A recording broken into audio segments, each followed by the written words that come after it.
C Joseph Vijay எனும் நான்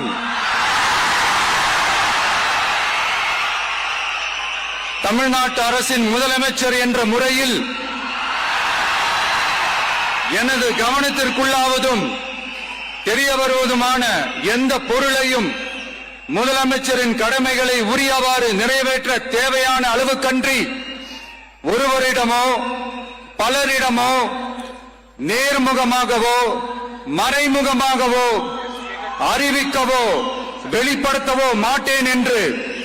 ஆண்டவன் மீது ஆணையிட்டு உறுதிமொழிகிறேன்.